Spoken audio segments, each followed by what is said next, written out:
아버지의 은혜와 사랑과 능력과 역사가 함께 예배드리는 모든 공동체와 우리 모두 한 사람 한 사람에게 역사하실 주님을 찬양합니다. 그리고 그 믿음으로 주 앞에 나아가는 저와 여러분 되시기 주의 이름으로 축복합니다. 오늘 본문이 기록된 이 소아시아 해변에 위치한 바로 에베소 도시에서 있었던 한 사건을 주목할 수 있습니다. 우리가 지난 시간에 말씀드렸는데요, 에베소는 특별히 지리적인 위치 때문에 무역과 상업이 발달해서 그들은 굉장한 부를 누리고 있었던 풍요로운 도시였습니다. 또한 종교적 열심이 컸는데요, 이 도시는 그들에게 풍요를 갖다 준다고 하는 신인 아데미 여신을 숭배했는데요, 이 신전 주변에는 늘 숭배하러 온 관광객들 또한 참배객들이 끊이지 않았고요, 이들을 상대로 한 장사와 음식과 숙소가 제공되었죠.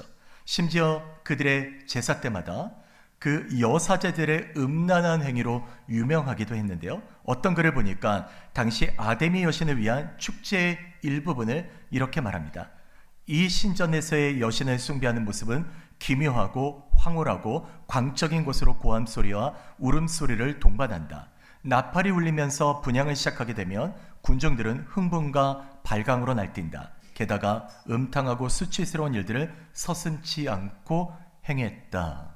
네, 지금 읽어드린 것처럼 너무나 세속적이고 너무나 음란하고 우상이 가득한 이 도시에 바울은 두란노 서원에서 2년 이상을 복음을 전했죠. 매일마다 전했던 그 복음으로 인해서 성경은 놀랍게 기록을 했는데요, 아시아에 사는 유대인이나 헬란이나 다 들었더라.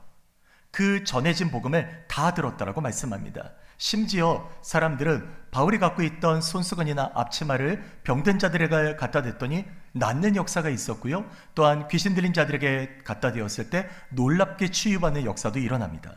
그래서 마술하는 일부 유대인들과 그리고 제사장의 아들들이 바울을 흉내내는 겁니다. 예수 이름으로 그런 능력을 행하는 그 흉내를 내서 귀신에게 명령하자 그 귀신이 어떻게 반응합니까? 내가 예수도 알고 바울도 아는데 너희는 누구냐라고 하면서 그들에게 달려들어서 그들이 몸을 상해받고 그리고 도망간 그런 기록들이 있습니다. 그 후 이 사건은요, 에베소에 있는 유대인과 헬라인들이 알게 돼서 그들이 두려워하고 그 중에 믿는 사람들이 자복하고 회심해서 심지어 마술을 행하던 많은 사람들이 자신들이 갖고 있던 부적, 책들을 다 불태웠다고 하는 기록과 함께 은 5만이나 되었다라고 하는 놀라운 성령의 역사, 특별히 이 우상과 세속적인 이 도시 가운데 복음의 강력한 침투가 일어나는 놀라운 역사를 우리는 볼 수가 있었습니다. 그래서 성경은 이 사건을 사도행전 19장 20절에 이렇게 증언했죠. 이와 같이 주의 말씀이 힘이 있어 흥황하여 세력을 얻으니라. 오늘 본문은 바로 이런 능력과 역사와 하나님의 놀라운 그런 말씀하신 그 복음의 역사 가운데 일어난 한 소동 사건을 얘기하고 있습니다. 그래서 23절을 보시면요, 그때쯤 되어 이 도로 말미암아 적지 않은 소동이 있었다고 얘기합니다. 여기서 그때라고 하는 것은 바로 지금 말씀드렸던 것처럼 말씀에 힘이 있고 그리고 그 힘의 능력을 얻어 그 도시를 침투해가는 놀라운 사건이 있은 다음에 이 도는 무엇입니까? 바울이 전한 예수의 복음이죠. 이 도가 전해지자 많은 소동들이 일어났다. 지금 뭔가 사건이 일어나고 있는 것을 얘기하고 있는 겁니다.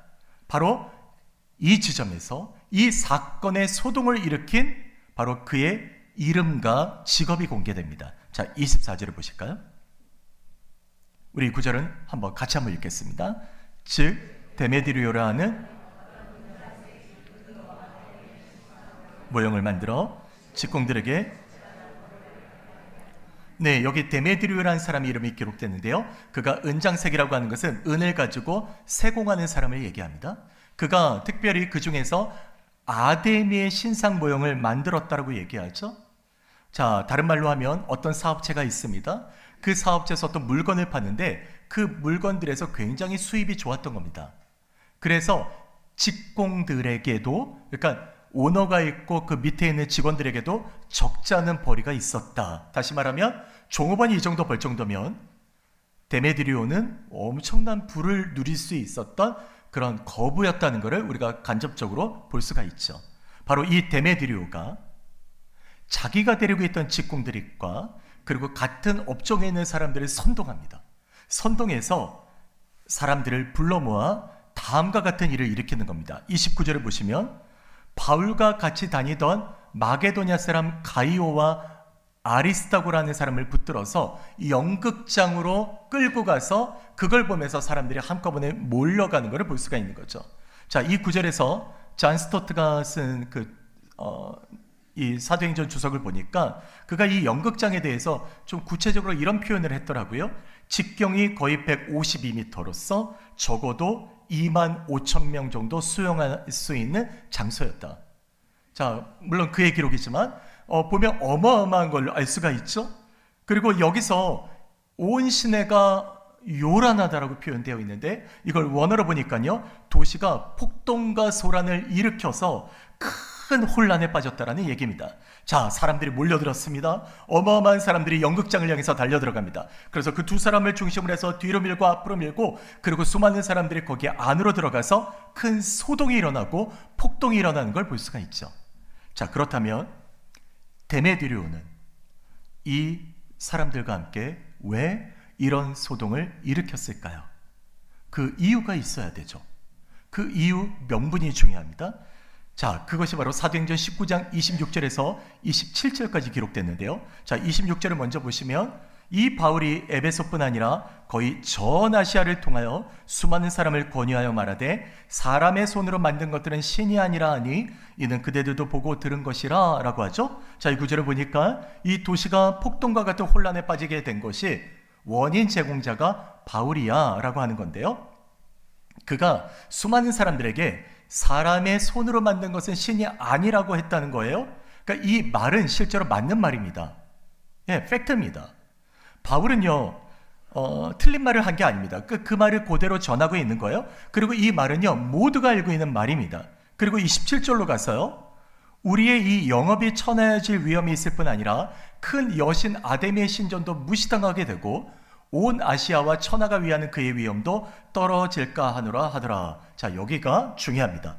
아주 구체적으로 여기는 세 가지의 데메드리오가 그 소동을 일으킨 명분이 기록되어 있습니다. 먼저 첫 번째로는요,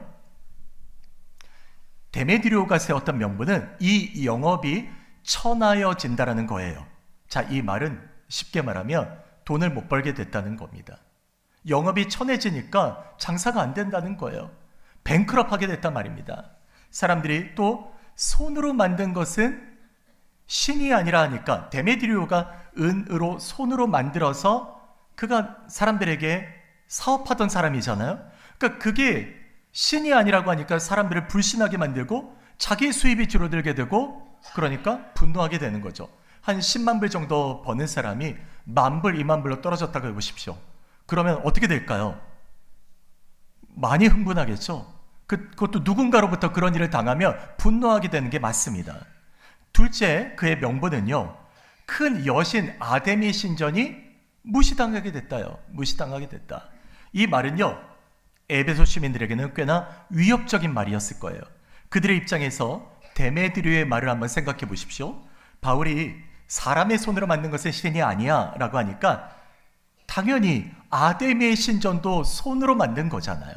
사람의 손으로 만든 겁니다. 그러니까 당연히 숭배할 가치가 떨어지는 거죠. 그러니까 에베소 시민들이 갖고 있었던 성전에 대한, 그들의 신전에 대한 이 숭배가 정체성에 심각하게 금이 가는 일이 지금 발생했다라고 그들을 충동하고 있는 겁니다. 또 하나가 있었습니다. 세 번째, 온 아시아와 천하가 위하는 그 위엄이 떨어진다 말입니다. 이 말은 에베소의 아데미 신전이 바로 그렇게 떨어지니까, 멸시를 당하니까 아시아의 모든 국가들도 또 그렇게 할 것이라고 하는 얘기를 전하고 있는 겁니다. 그 당시에 이 에베소에 있는 아데미 신전은 어마어마하게 화려하고, 그리고 그들 나름대로 큰 엄청난 영광처럼 보였는데, 그것이 명성이 떨어지면 그 도시마다 갖고 있었던 아데미 신전들이 있었는데 그것들도 다 떨어진다라고 하는 그런 얘기를 하고 있는 겁니다. 그들 입장에서는 당연한 얘기를 하는 거죠. 자, 이렇게 지금 말씀드린 데메드리오가 소동을 일으킨 세 가지 명분을 한번 짧게 정리하면, 첫째는요, 그들의 수입 문제입니다. 경제적으로 떨어진다. 두 번째, 에베소 시민들의 아데미 신전에 대한 열심이 떨어진다. 경멸받는다 이거예요. 셋째는 더 나아가 아시아 도시 전체까지 신전 숭배가 무시당할 것이라고 얘기합니다. 이렇게 에베소에 큰 소동과 그 폭동들이 일어났을 때 바울은 자신이 같이 함께 동역했던 가이오와 아리스토거가 붙잡혀 간 거를 알게 됩니다. 그러니까 바울 입장에서 그 연극장으로 함께 가고 싶었죠. 그런데 바울의 제자들이 말립니다. 지금 가시면 안 됩니다.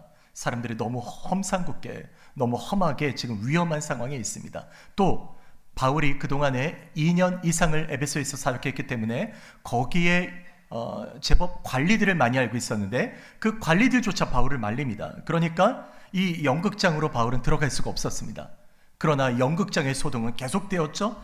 그들이 성경을 보니까 왜 모였는지 알 수 없다는 겁니다. 그러니까 서로 뭐가 뭔지 모른 채로 사람들은 엄청나게 몰려가서 외치는 거예요. 크다 에베소 사람들이요, 크다 에베소 사람의 아데미요.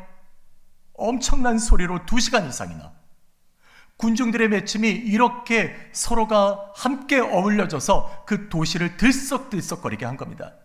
여러분, 이렇게 사람들의 군중이 모여서 엄청나게 폭동이 일어나면요, 이 폭동은 누군가의 희생이 없이는 결코 가라앉지 않을 폭동입니다. 엄청난 일이 일어난 거죠.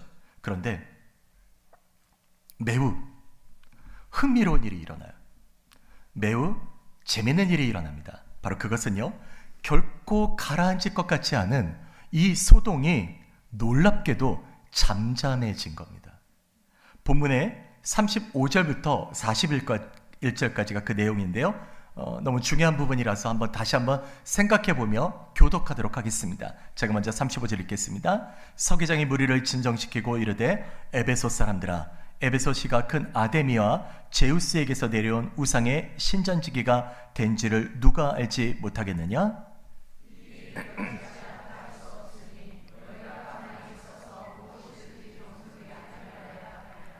신전의 물건을 도둑질하지도 아니하였고 우리 여신을 비방하지도 아니한 이 사람들을 너희가 붙잡아 왔으니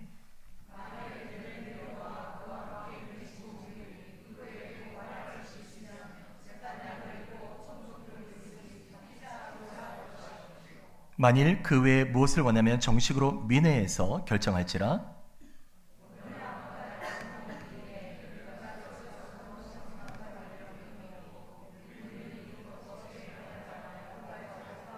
함께 읽을까요? 이에 그 모임을 흩어지게 하니라. 아멘. 네, 여기 보세요. 소동이 잠잠해졌어요. 그런데 연극장에 붙잡혀온 가이오와 아리스타고가 자기들의 입장에서 변론에서 일어난 게 아닙니다. 그리고 이 소동의 원인 제공자가 바울이라면 그가 달려들고 싶었지만 가지 못했잖아요. 그런데 그걸 뚫고 해치고 들어갔다고 합시다. 그래서 바울이 그들에게 변론해서 이 소동이 잠잠해진 것도 아니죠. 그는 아예 참여조차 할 수 없었잖아요. 그럼 누가 이 소동을 잠잠케 했냐? 보니까 서기장이라고 얘기합니다. 서기장이요. 여러분, 서기장은요, 그 시의 행정을 책임지는 관리입니다. 그리고 여러 행정을 보는 사람들 중에 대표격이 되는 사람이잖아요. 물론 그는 바울과 관련이 없어요. 이름도 기록되지 않았습니다. 그가 누군지도 알 수 없습니다. 성경은 말하지 않아요. 다만 성경이 말하고 있는 것은 그가 지혜롭게 얘기했다는 겁니다. 바로 여기에 우리가 주목할 필요가 있는 거죠. 서기장이 이 어떤 말로 인해서 이 폭동과 소요가 잠잠해지게 했는가가 중요합니다. 먼저 이 부분을 한번 살펴봐야 되는데요, 서기장의 변론은 35절과 36절에 잘 나타나는데 이런 얘기예요.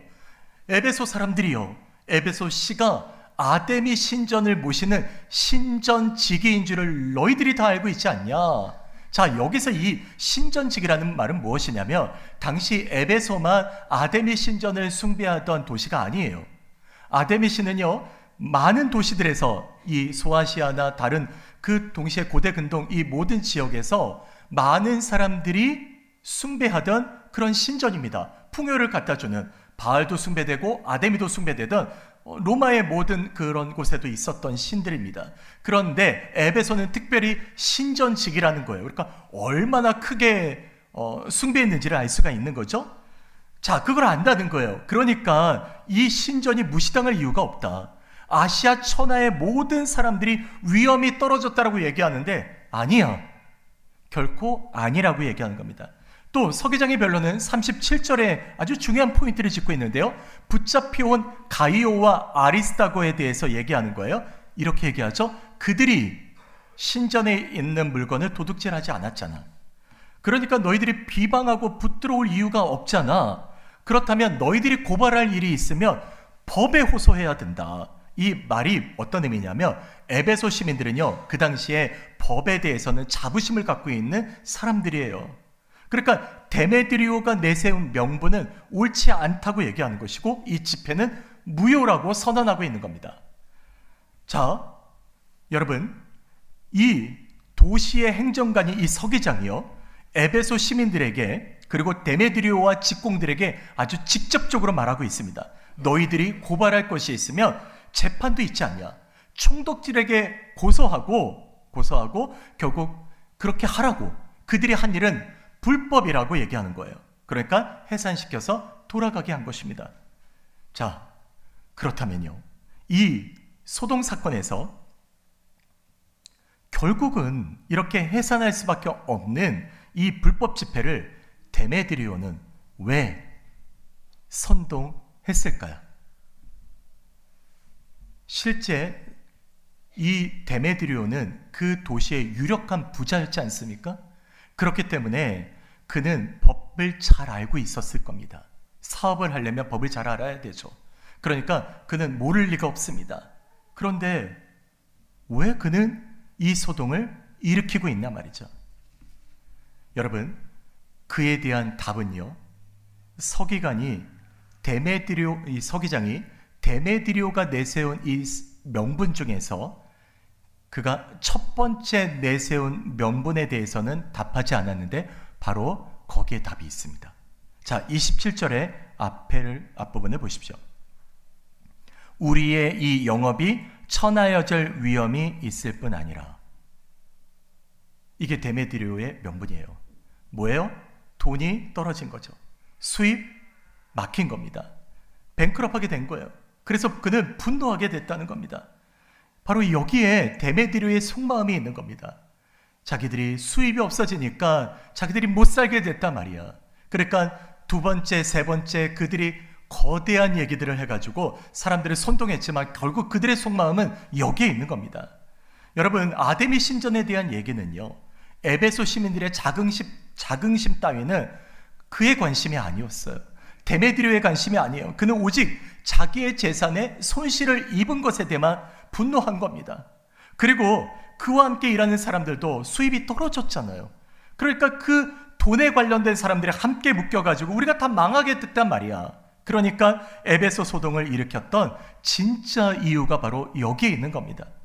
여러분, 저는요, 지금 이 말씀을 갖고 이 데메드리오가 그 돈 때문에 자신이 분노하게 된 것에 대해서 이 세상도 돈의 논리가 지배한다는 어떤 거대한 담론을 말씀드리려는 것이 아닙니다. 그리고 복음이 폭발적으로 침투했던 이 에베소에서요, 성경은 유대인이나 헬라인이나 다 주의 말씀을 듣게 될 때 데메드리오도 여기에 속해 있는 사람이에요. 데메드리오도 분명히 주의 말씀을 들었을 겁니다. 그러니까 그는 믿지 않은 거죠. 그러니까 믿지 않는 사람이 이렇게 폭동도 일으키고 믿지 않는 사람이 이렇게 또한 돈의 노예가 되는 게 맞지 않아? 이렇게 믿음에 대해서 그를 믿음 없는 사람의 대표적인 사람으로 얘기하려는 것도 아니에요. 제가 말씀드리고 싶은 것은 실은 말씀을 준비하면서 제게 주셨던 마음은요, 데메드리오가 분노를 쏟아낸 여러 이유들 중에서 그는 명분을 감추고 있다는 데 있습니다. 바로 그게 돈의 문제였던 거거든요. 말씀을 묵상하는데 데메드리오는 결코 그의 문제만이 아니라 바로 우리의 문제가 아닌가라는 생각을 갖게 됐습니다. 다시 말해서 오늘 예수 믿는 성도로서 우리는 주님을 온전히 따른다라고 말합니다. 그렇지만 내가 진실로 주님을 온전히 예배하며 순종하는가? 바로 주님이 제게 묻는 질문이었습니다. 너무 단순합니다. 그러나 신앙의 본질은 바로 여기에 있습니다. 주님은 제 마음에 이렇게 놓고 하시는 것 같습니다. 서목사, 너는 목사인데 나를 온전히 따르고 있니?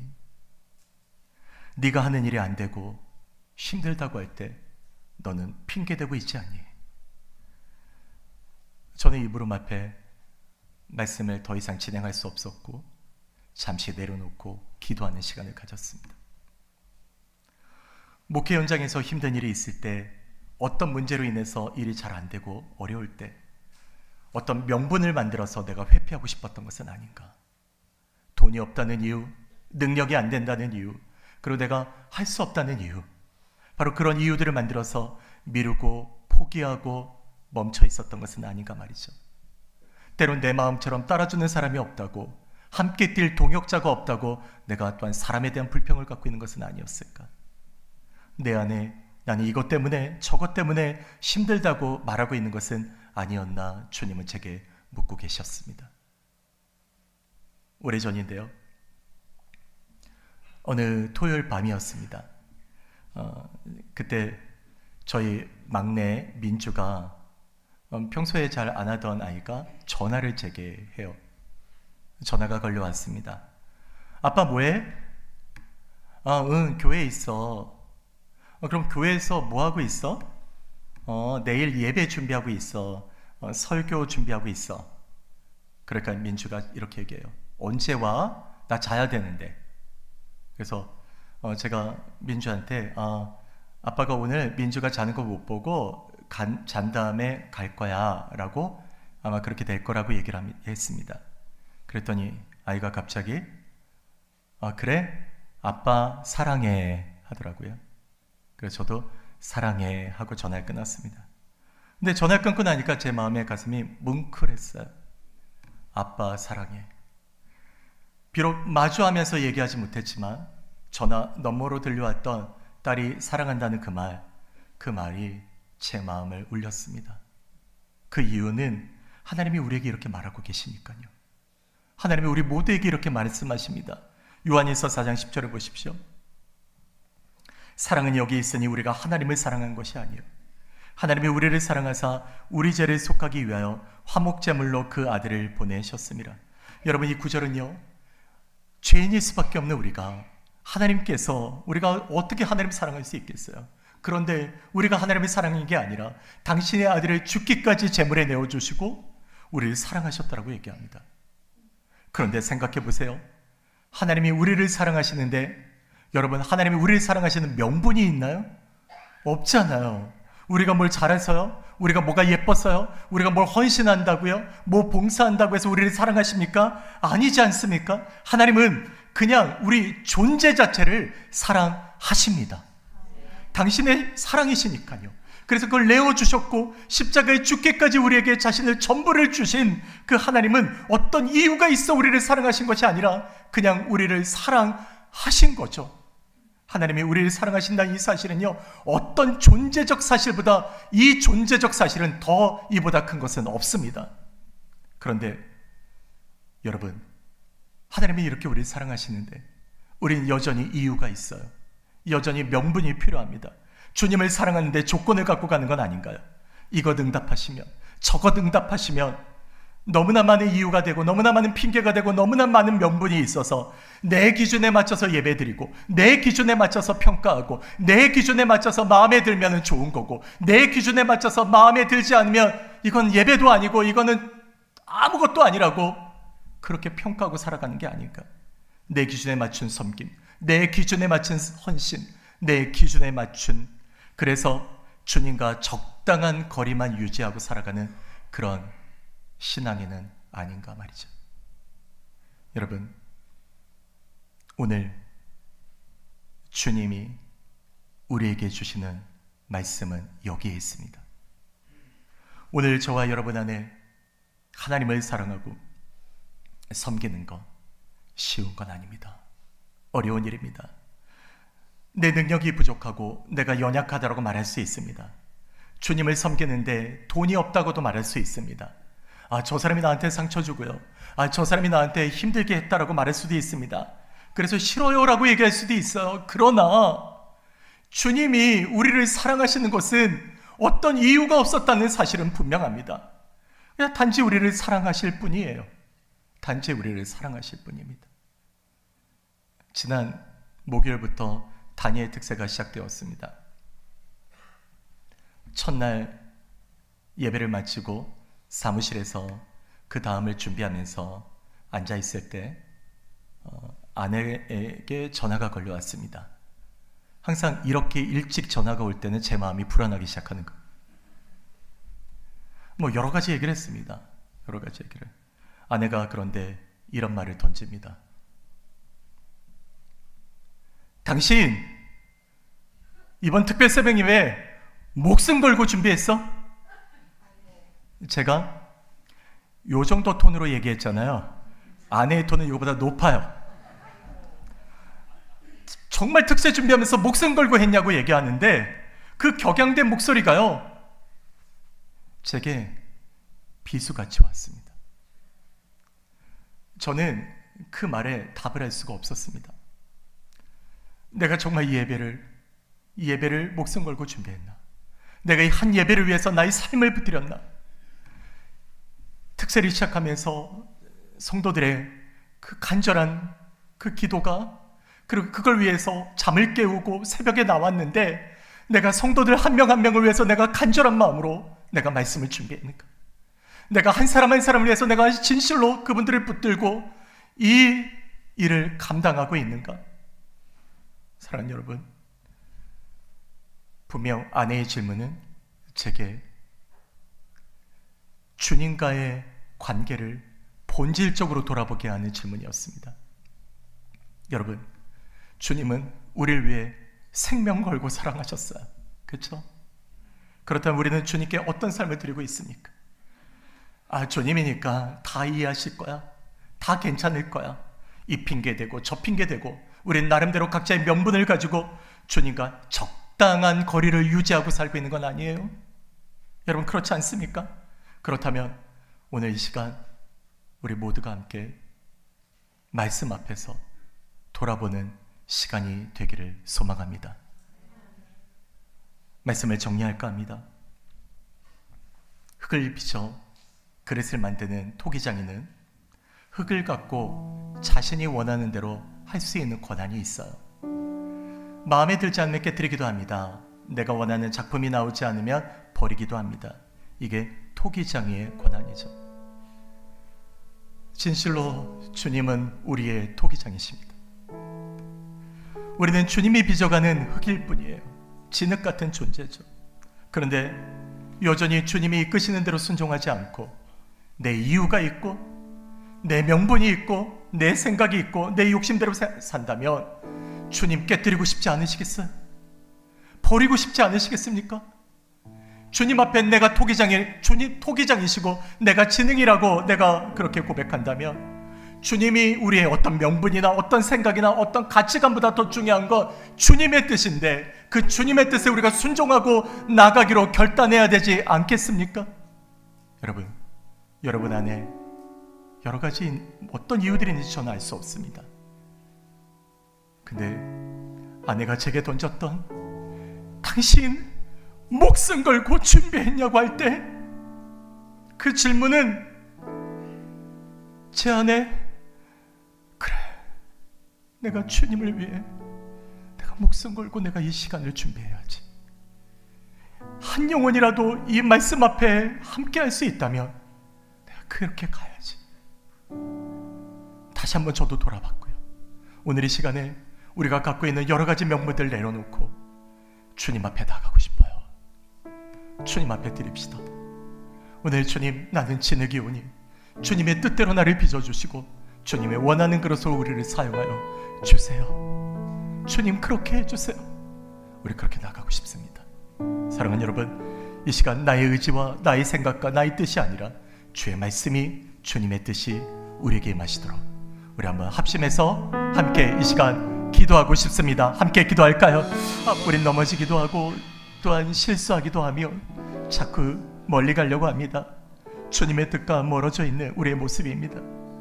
이런 명분 저런 명분, 이런 핑계 저런 핑계 대고 주님과 적당한 거리만 유지하면 되겠지, 오늘 교회와 적당한 거리 유지하고 그렇게 살면 되겠지라고 하지만, 그러나 진실로 주님은 이런 인생조차도 자기의 생명을 죽기까지 사랑하셨다는 이 사실 앞에 우리가 다시 한번 주님 앞에 붙들리기를 원합니다. 우리 주여, 우리에게 새로운 소망을 허락하여 주옵소서. 우리가 믿음으로 결단할 수 있는 은혜를 주시옵소서. 때로는 넘어질지라도 우리 일어나게 해주시고요, 때로는 넘어질지라도 다시 주를 붙들고 나아가 주님 사랑하는 우리 모든 성도들 되게 하여 주옵소서. 오늘 말씀 갖고 세상을 향해 나갈 때 주님의 놀라운 은혜로 우리를 붙들어 주옵소서. 우리 주 예수님 이름으로 기도드립니다.